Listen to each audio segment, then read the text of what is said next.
Entonces, estamos hablando sobre los nervios sensitivos. Un ratito. Okay. Estos nervios, entonces, transmiten información desde la piel al sistema nervioso central. Era sistema nervioso central y del cuello para abajo, sistema nervioso periférico. ¿Está bien? Hay varios tipos de receptores sensoriales en la piel que detectan diferentes estímulos. Los mecanorreceptores, que son los que detectan la presión y el tacto. Los termorreceptores, que detectan los cambios de temperatura. Los nociceptores, que van a detectar el dolor. Y los receptores de folículos pilosos detectan el movimiento del cabello. El famoso, o sea, cuando sentimos, qué sé yo, que nos roza el pelo o sentimos el famoso, eh, a ver, ¿qué ejemplo les puedo dar? Cuando se les eriza la piel, por ejemplo, y se puede detectar eso. Entonces, eso gracias a estos receptores de folículo piloso.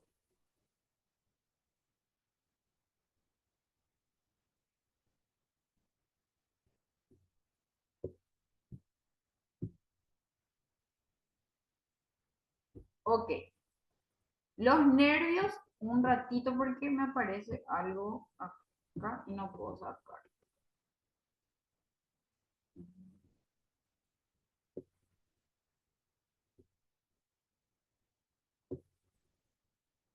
Muy bien.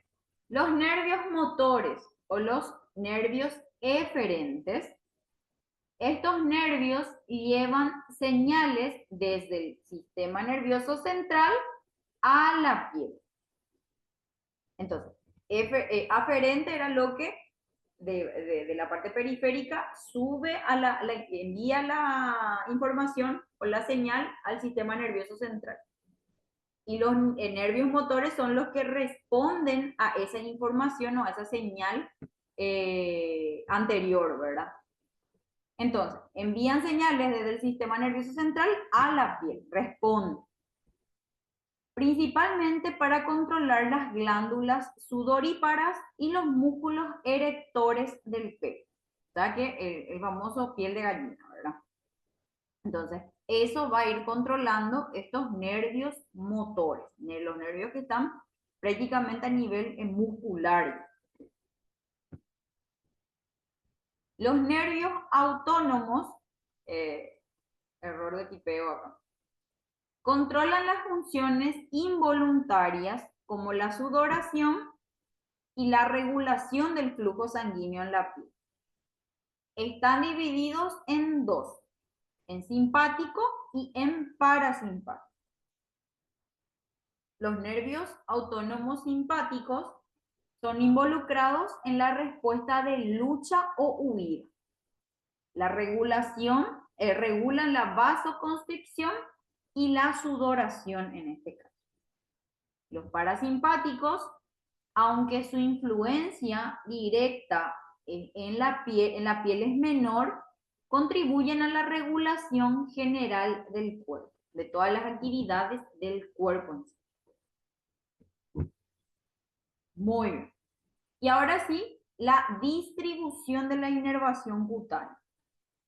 Acá pueden ver estos dermatomas serían, cada parte del cuerpo tiene un cierto color, ¿verdad?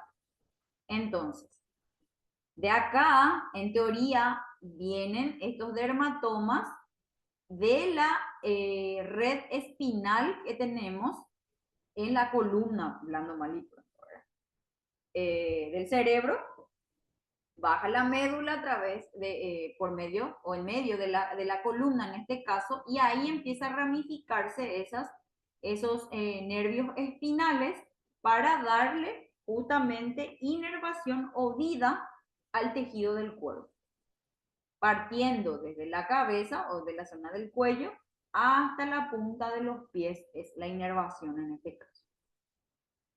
La distribución de estos nervios en la piel va a seguir un patrón segmentario que es conocido como dermatoma. Cada dermatoma está inervado por las fibras nerviosas de un único nervio espinal. Hay 31 pares de nervios espinales en el cuerpo humano y cada uno suministra una región específica de la piel.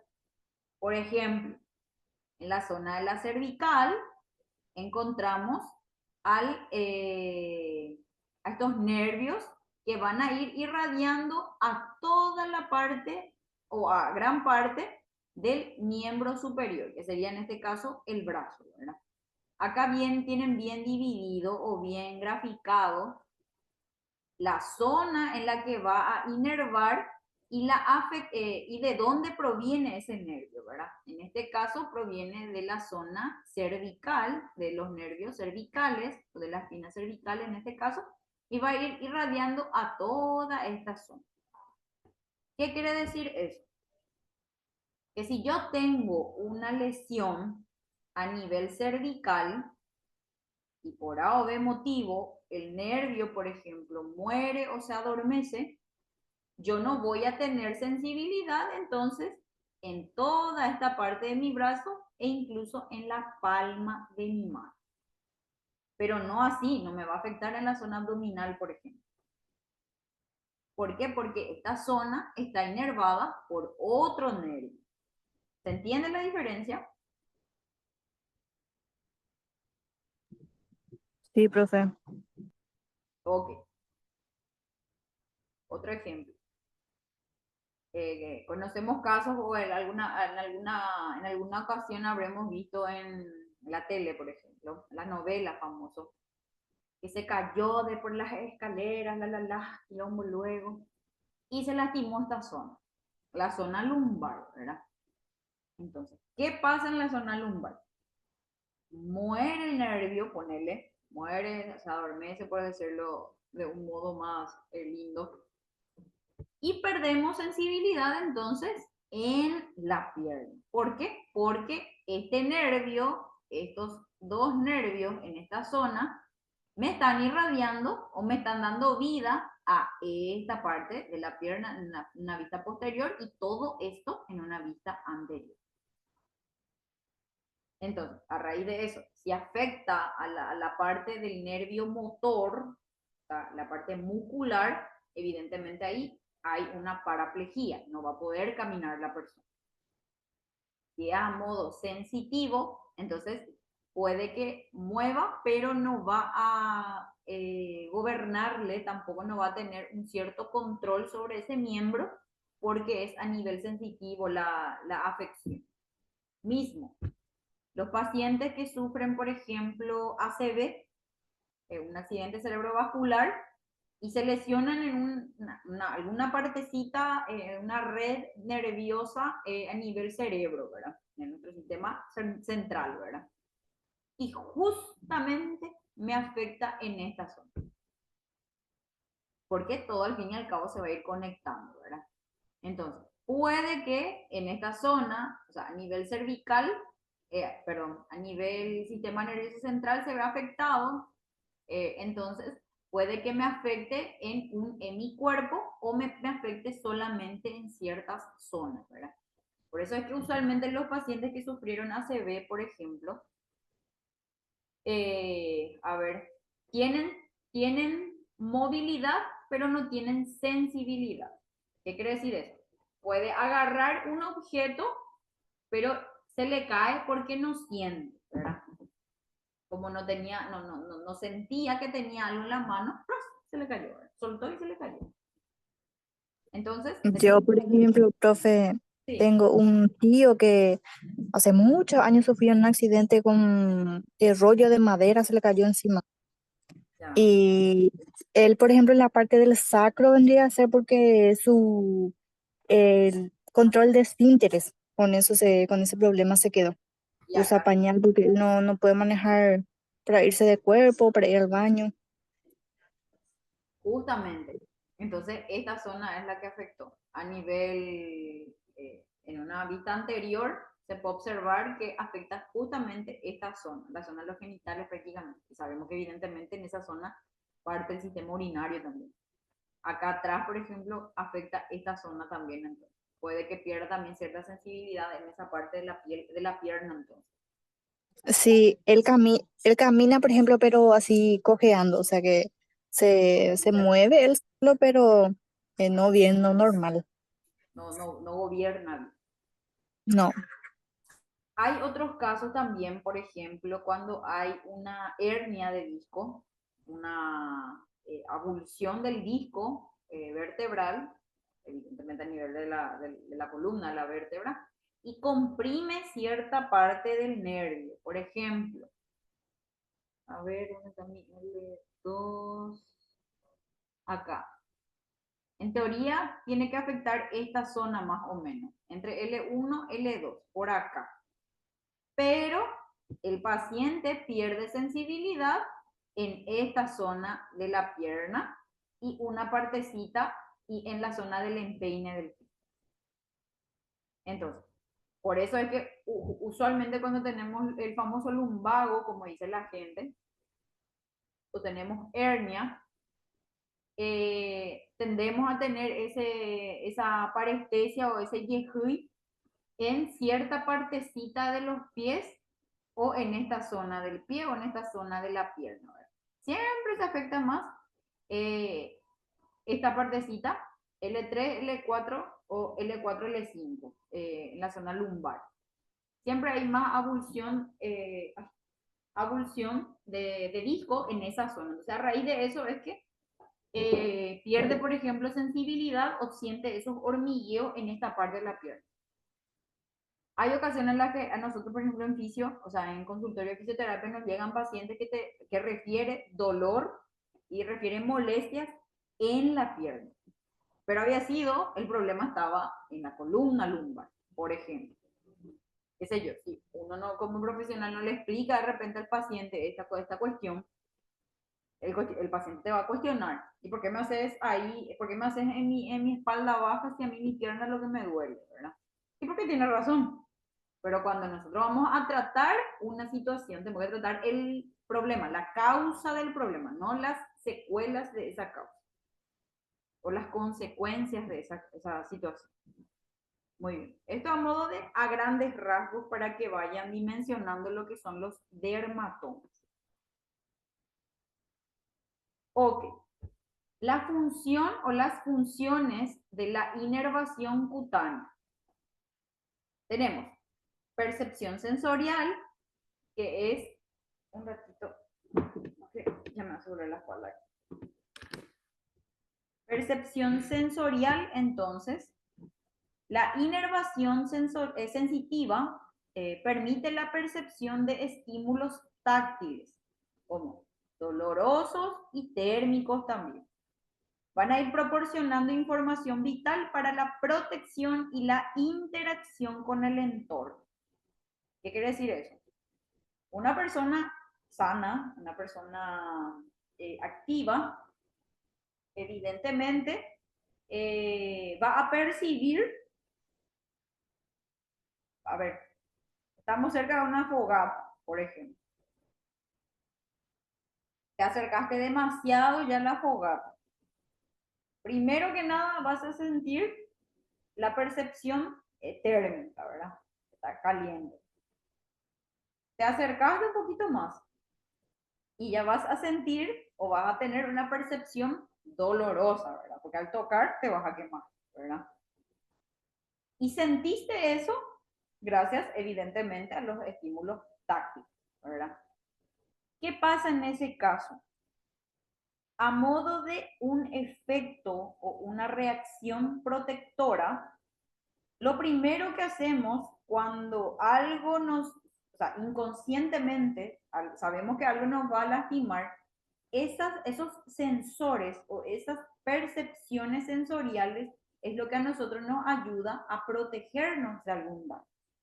Evidentemente, si sabes, si no viste y estás caminando por algún lugar y justo había un carboncito ahí encendido que no viste, pero evidentemente, pues, al sentir de repente el calor, vas a sacar. Hacemos ese reflejo de quitar el miembro, ¿verdad?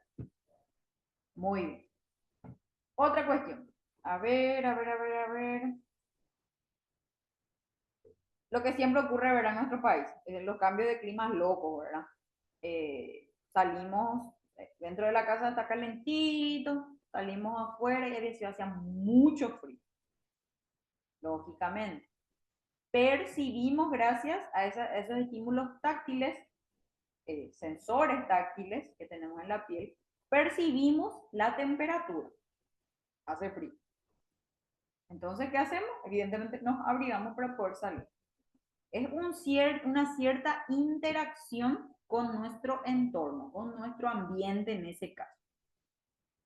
Y ahora justamente el ejemplo que les mencioné. Reflejos protectores. La inervación sensitiva, que es la que percibe esas sensaciones táctiles, dolorosos y térmicos, en este caso, junto con una inervación motora de la piel, puede desencadenar reflejos que protegen al cuerpo de daños, como el reflejo de retirada ante un estímulo doloroso, que es lo que les mencioné. Qué sé yo, justo vamos a agarrar una taza caliente y al tocar ya sentimos que está caliente y sacamos rápido la mano, ¿verdad? Es ese reflejo protector que tenemos gracias a nuestros sensores o nuestra inervación en este caso, sensitiva y motora en este caso. El anterior era sensitivo porque nosotros percibimos a través de la piel sin tocar, percibimos ya sea evidentemente tacto, dolor o temperatura. Y cuando ya se da con el reflejo protector, ya se ve afectada también la sensibilidad motora, o sea, la parte muscular. Ese efecto de retirada lo realizamos porque sentimos primeramente que estaba caliente y el retirar es un efecto de movimiento, ¿verdad? Entonces, movimiento muscular, entonces ahí trabaja la parte motor. Resumiendo con un resumen del resumen en ese caso, del ejemplo. Regulación de la temperatura.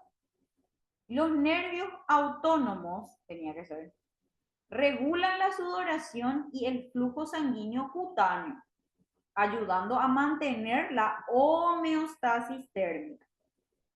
A ver si alguna se acuerda de lo que era la homeostasis.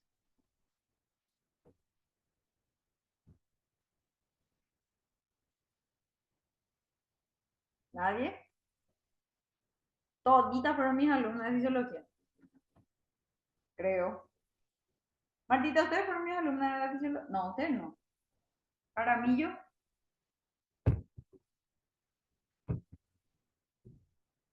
Bueno. Qué bárbaro. Estudiaron para el examen. El equilibrio, profe. ¿Sí? ¿De qué?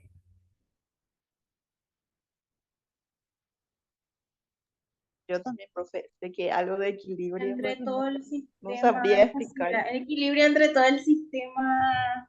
¿Cómo era? Para que funcione de forma adecuada. Sí. Es el equilibrio del medio interno de nuestro organismo. Teníamos nosotros constantes vitales, ¿verdad? ¿Qué quiere decir constantes vitales? Que siempre, literal su nombre, que siempre tiene que estar constante. ¿Por qué? Porque si no está constante te moriste, ¿verdad? Las constantes vitales, todo lo que en nuestro organismo se puede controlar o se puede, a ver, ¿y si controlar? Son la temperatura, presión arterial, pulsaciones, respiración, saturación, ¿qué me falta?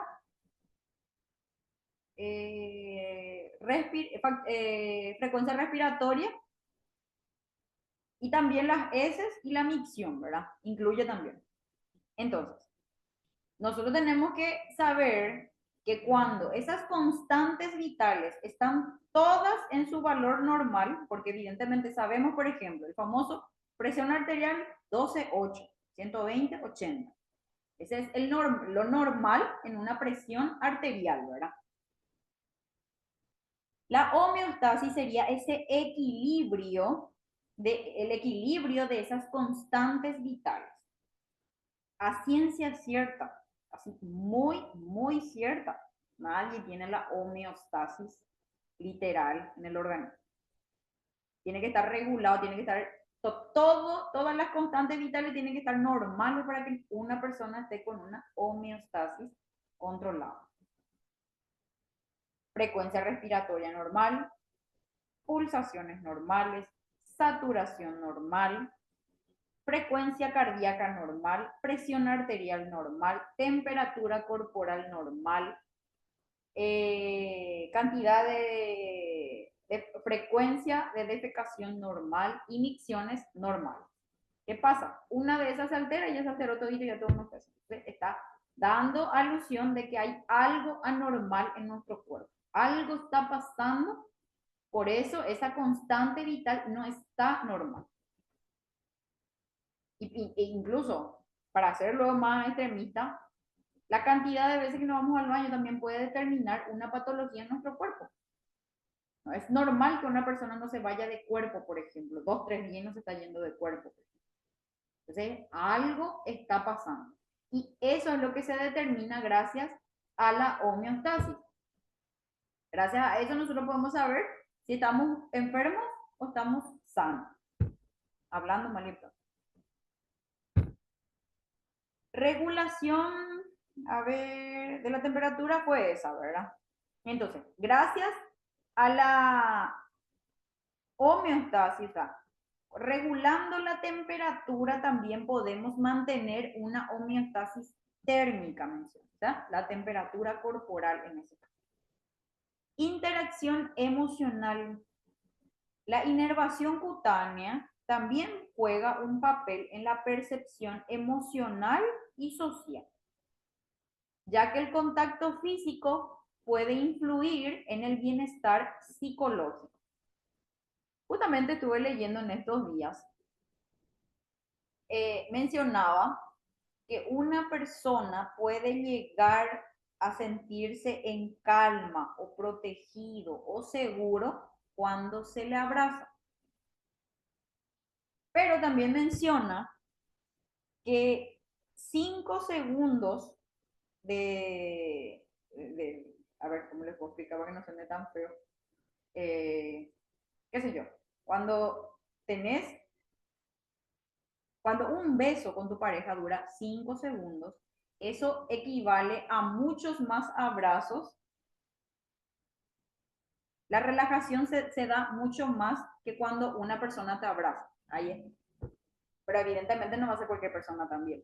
Entonces, esa interacción emocional puede incidir también a nivel psicológico. Sabemos luego ahora todos los problemas que se dan a raíz de la salud mental, ¿verdad?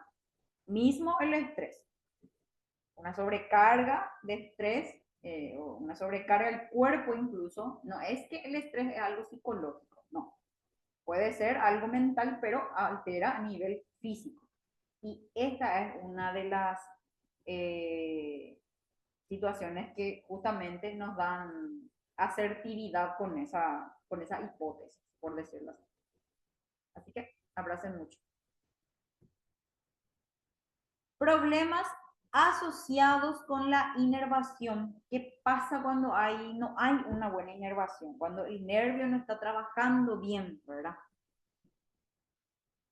Se presenta una neuropatía, que es cuando hay un daño en los nervios y esto puede causar una pérdida de sensibilidad a nivel dolor crónico o disfunción autónoma. No sé por qué me salió esa autonómica, a mí será mi diccionario.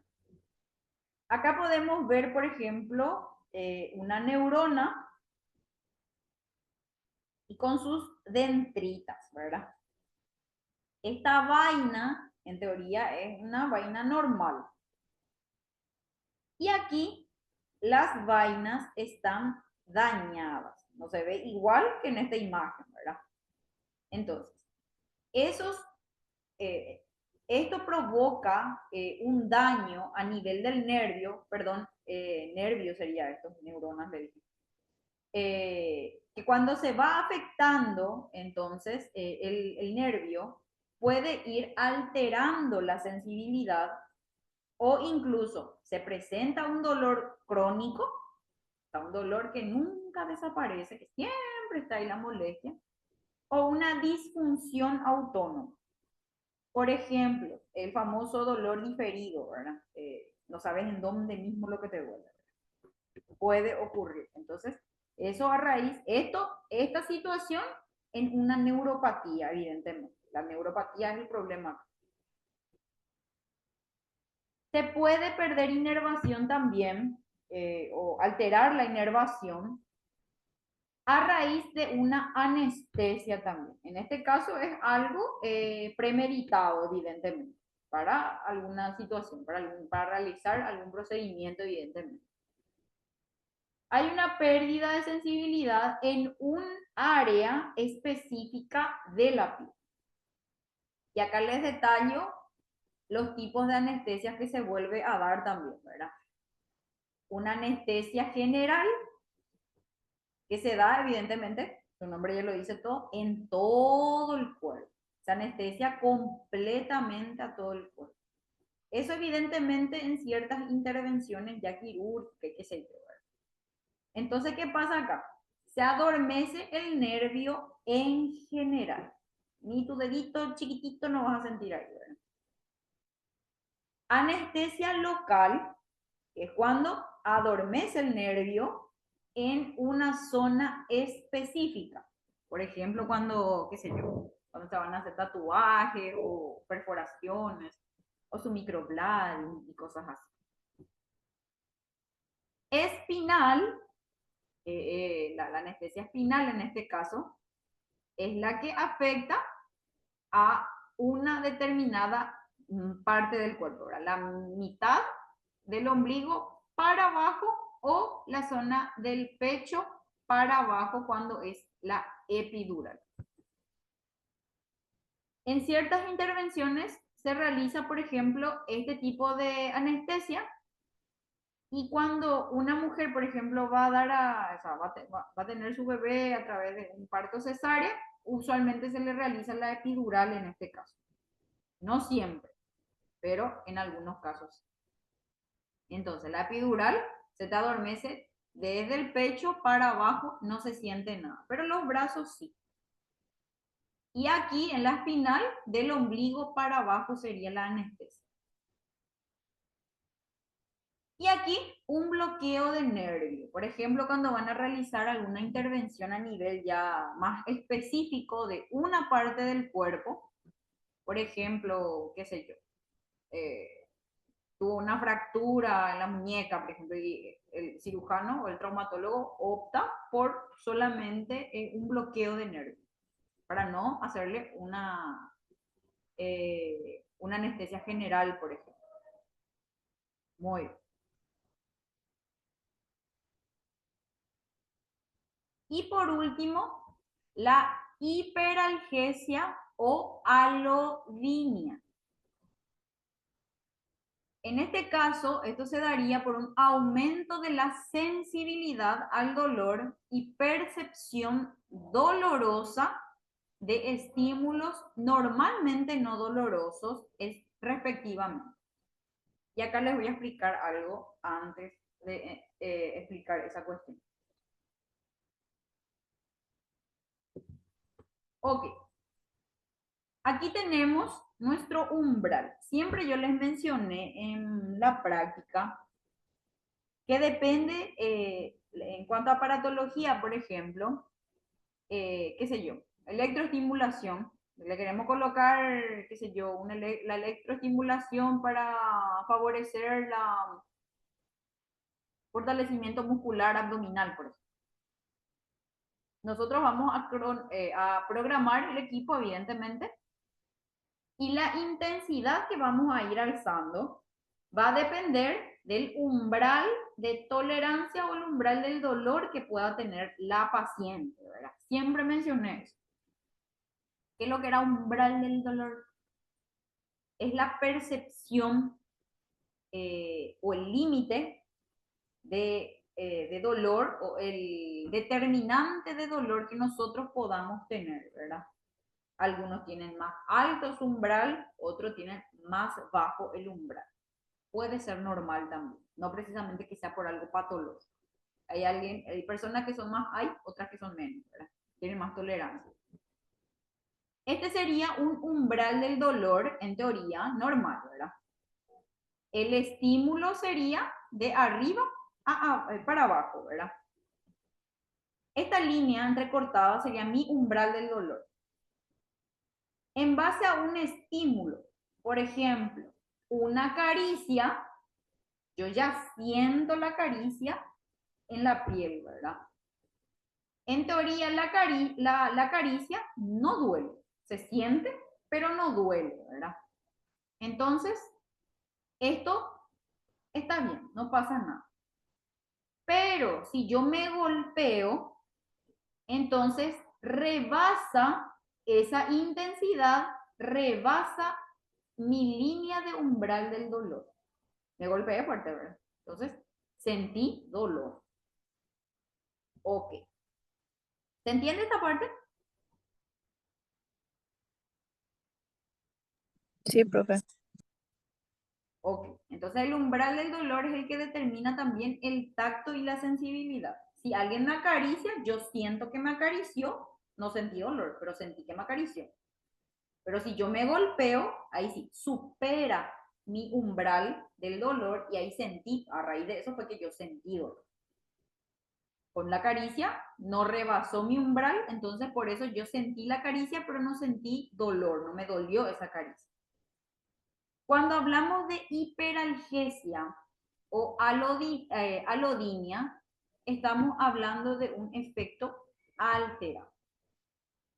En este caso, como ven acá, como pueden observar en ambos gráficos, el umbral del dolor acá está más abajo. O sea que cualquier estímulo ya le va a ocasionar dolor al paciente. Eso se da en la alodinia. Entonces, acá recibo un estímulo como una caricia y la caricia ya le duele al paciente. ¿Se entiende? En una persona normal, en un umbral del dolor normal, en teoría yo la caricia voy a sentir, pero no me va a doler. Pero cuando está alterada la inervación, entonces una caricia al paciente con esta patología ya le va a doler. ¿Se entiende?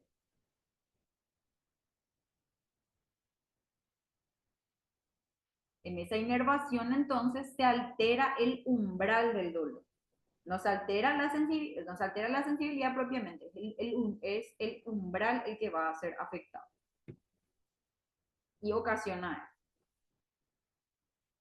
la alodinia cuando un estímulo normal que no debería doler ya le duele al paciente, es que se produce esta patología. Y la hiperalgesia es cuando siente muchísimo dolor. ¿Se entiende? ¿O les mareé?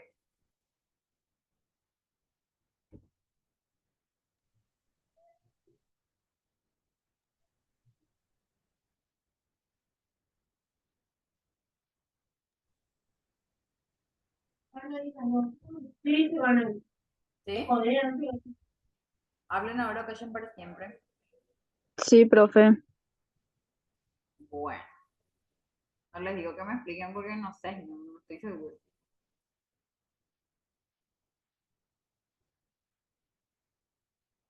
Buenos Aires.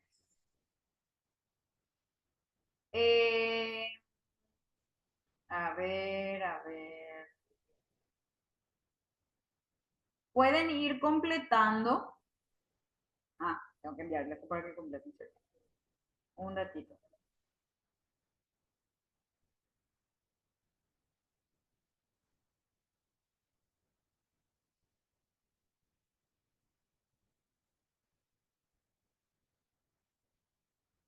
A ver. Voy a enviarles en el grupo el Power de hoy para que ya vayan haciendo su cuestionario. Y a las demás compañeras, a las compañeras que se unieron después ya de que yo dicte, voy a empezar a dictarles ahora, ¿está bien? ¿Sí? Bueno, profe. Igual Martita ya me pasó el cuestionario y ya copié todo. Pero Súper. capaz hay otras compañeras también que se unieron Ok, a Luz y la pueden enviar en el grupo. De cualquier manera, yo ahora ya voy a controlar la asistencia y de ustedes necesito yo el trabajo. Ustedes ya van a tener sus 3 puntos cuando me envíen el cuestionario, ¿está bien? Los demás compañeros que no se unieron van a entregar, pero ya no les voy a validar con los 3 puntos. Solamente un punto les voy a dar. ¿Está bien? Enviamos en el grupo, profe, Sí. las tareas. Sí. Con su nombre, por favor. Pero una parte nomás, no todo. No, es que si es que le agarró 3, 4 hojas, me van a enviar las 3, 4 hojas, ¿está bien? La primera parte donde Dale, dice el nombre y el trabajo. dale, profe. Perfecto. Y ahora se va a cortar en breve otra vez la clase.